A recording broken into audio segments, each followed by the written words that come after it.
Hello everyone, my name is Lauren and welcome to another video from the Tiny Menagerie. Neocaridina shrimp are a joy to keep, as they are not only rather adorable to look at, but they also do a fantastic job of keeping your tank nice and clean. And for the most part they are really easy to care for, needing little more than a 20-litre tub of water and something to eat. But things can and do go wrong, especially if you're hoping your shrimp are going to breed. Now, I suspect I have made pretty much every mistake possible when it comes to keeping Neocaridina, and so for anyone brand new to keeping Neos, and based on my own experience, here is a list of the 5 most likely reasons your shrimps aren't breeding. And just to get the most obvious reason out of the picture nice and quickly, have you definitely got both males and females? Both genders must be present and mature in order for the shrimp to breed. And young shrimps are notoriously difficult to sex, and so if you're hoping to breed yours, you really do need to make sure that you're getting a good sized group to begin with, at least 10 individuals, just to make sure that you've got both males and females. Then as they grow, you will see that some of the shrimp will become much larger and more bulky than the others, and these are your females. They have that very classic solid look about them, with downwards facing tails, broad side plates at the widest part of the carapace, and a generally chunky looking appearance, and they also tend to show the best coloration, although not always, so it certainly isn't a reliable way of telling them apart. Males, on the other hand, are a much more slender beast, and the tails are much slimmer as well and tend to be carried pointing slightly jauntily upwards. They also lack the large side plates of the females, and males do generally just look a little bit on the skinny side.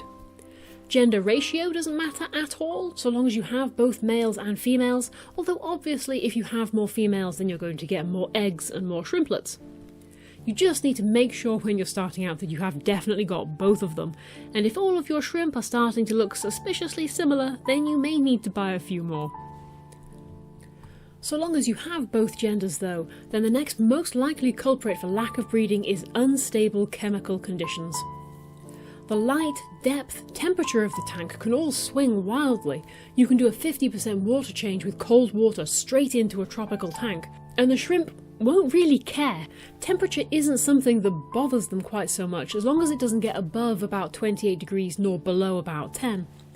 But they are very much more sensitive when it comes to changes in chemicals, particularly nitrite and copper within the tank. And we'll start off with nitrite and the reason why aquarists do love to bang on about the importance of cycling your tank. And in a nutshell, this is the growth, death and then regrowth of different strains of bacteria and algae in the tank when you first set it up. And it's these fluctuating populations that cause the chemical composition in the tank to change so much. Eventually though, they do stabilise and the population of bacteria will be in balance with itself, and it'll keep everything within nice set parameters, or what aquarists like to call stable tank conditions. Now, many fish can put up with the cycling of a new tank, and in smaller numbers they can actually help it along a little bit, but shrimp are way too sensitive and they will die a slow death of nitrite poisoning in an uncycled tank. Even if the tank is borderline safe for them, and the shrimp are just about barely surviving, fluctuating levels can cause the females so much stress that they will shed their eggs before they've had a chance to properly develop. And so if you're seeing eggs on females but they're not developing and you're never seeing any shrimplets, then I would seriously consider fluctuating bacterial populations in the tank as the most likely culprit. Luckily, this is a really easy fix. The bacteria that you need are in every natural water source going that isn't stagnant. But it does need to be natural.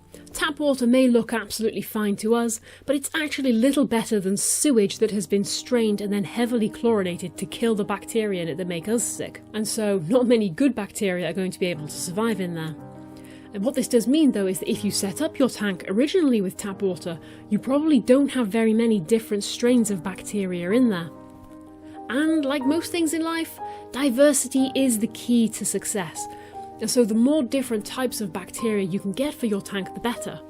And so, if you happen to know someone with a thriving shrimp population, or even just someone who's got a naturally planted tank that is stable, ask them for a squeeze of gunk from their filter. I'm sure they won't look at you like you're crazy at all. Or maybe just a little bit of plant, or a little bit of the substrate. It is all absolutely chock full of the bacteria that you need. And once it's added to your tank, it will proliferate and the natural balance will be achieved. And if you don't know anybody who's got a tank, then just buy a plant. Even if you don't plan on keeping it in the tank, a single little plant will do.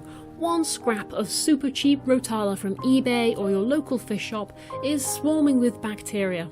And the more you have, the more resilient the tank is to those changes that cause so much difficulties for shrimp, because there's bacteria there ready to take any increase in chemicals before they become a problem. But you will need to be a little bit patient, because it'll take a couple of weeks for the bacteria to spread and start doing its job once it's in your tank. Now, nitrite issues are a pain, but they are relatively easy to fix. Copper, on the other hand, is a silent killer you probably don't even know you've got. And it can be a serious issue because copper is highly toxic to shrimp, and even in very, very low concentrations it can severely affect their fertility. Now you might be thinking, but I've never put copper in my tank.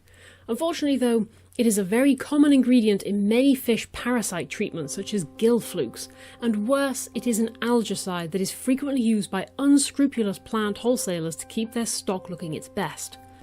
And so for this reason, while I wholly believe in keeping plants in with your shrimp, I also know from experience that you really do need to be very careful about where you buy those plants from. Personally, I think all of mine now come from either Tropica, who state that their plants are suitable for shrimp, but they are a little bit limited to only the most popular types of plants. And if I'm looking for something a little bit more unusual, then I tend to turn to a reputable seller on eBay who states that their plants are shrimp safe. And so, if you've definitely got both sexes in your tank, you are confident the tank is fully cycled, but the females aren't showing any signs of carrying any eggs at all, then copper would be my next most likely suspect on my list of problems.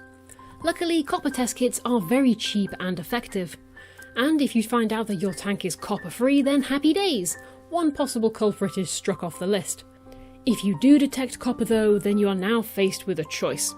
Do you go through the rigmarole of treating the tank and trying to remove the copper with activated carbon and various additives? Personally though, I tend to find copper is annoyingly persistent if it gets into a tank, and so if you are serious about breeding your shrimp, then it is much quicker and ultimately cheaper to just write the contents of the tank off, scrap it all, just keep the tank itself and start again. Give the tank a jolly good cleaning and then fill it up with water, test to see if it's got any copper just to see if it has seeped into the silicon, and if it comes back clear, then you're good to go. This might seem like an absolutely over-dramatic pain in the arse of a thing to do, but believe me, it is well worth the effort. As copper is annoyingly persistent, and while there are products out there that claim to be able to get rid of copper, I have never found any of them 100% effective. But what about if the tank came back negative for copper to begin with? Well, then the next thing I'd look at would be the diet of the shrimp. Many new keepers make the mistake of thinking shrimps are vegetarian. After all, they certainly don't look very predatory, but this is very much not the case. Shrimps are detritivores, meaning they will eat anything that is already dead, decaying, dying even. Anything including plant matter, wood, biofilm, but also dead fish and dead snails. They will even eat dead shrimp if they come across them. They are happy little cannibals. And considering this and the fact that female shrimp need to make the eggs, which have a good proportion of protein in them, then it makes sense to maximise on both the health of the female and the eggs by feeding her a diet that includes a good proportion of protein. To this end, shrimp actually eat exactly the same thing as fish and will thrive on exactly the same diet as what you give your fish. You certainly do not need to go out and buy proprietary shrimp food for them. It is way overpriced for what it is. They will quite happily subsist on fish flakes, bloodworm, frozen daphnia, pellets will all be eaten, and they will all add to that nice balanced diet that you want for them, which overall is going to make them into healthier shrimp. And healthier shrimp lay healthier eggs, which reduces the amount of stress that the female is under, particularly when it comes to one other major issue around diet, and that is molting. Female shrimp are fertile immediately after they molt their outer carapace, and the inside shell is still nice and soft. I suspect that this is part of the reason why Neocaridina often seem to molt right out in the open. They don't even try to hide themselves away. It's almost like they are literally advertising, "Hey boys, look, I'm molting, get ready." And so it stands to reason though that if females are struggling to molt, then the males likely won't have time to mate with her before her shell starts to harden. And diet is a key reason for why she would be struggling, especially if these are new shrimp that you've only recently bought. If you think about it, everything that we do for shrimp is to try and lower the amount of stress that they are feeling, and yet there's no way we can do that when you're buying new ones.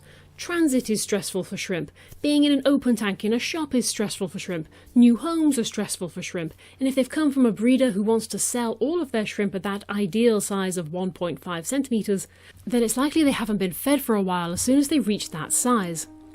And so what this boils down to is that new shrimp are often very weak, and when they're put into a new tank, which has new conditions, which is going to cause them to molt very quickly, while they are still weak, and so mating is going to be a failure. Or the female simply doesn't have the physical resources right now for growing those eggs, and so she will shed them long before you've even seen that they're there. Either way though, this is once again going to boil down to you needing a little bit of patience, and to pour your time and effort into getting your shrimp as strong and as healthy as you can before you expect to see any shrimplets coming along. They need a varied diet, which can include anything that you'd normally feed to a fish, and when they are strong and molting without any difficulties, you will find the females will soon be carrying as many babies as they possibly can. But feeding requirements of shrimp is a topic all of its own. In fact, let me know if you want me to make a video on that. Anywho though, this has very much just been my opinion on the 5 main reasons why shrimp aren't breeding, especially for keepers who are new to the hobby. And if that is you, then I wish you all the best in your shrimp keeping endeavours. Anywho though, happy fish keeping everyone, and I will see you again soon. Bye bye!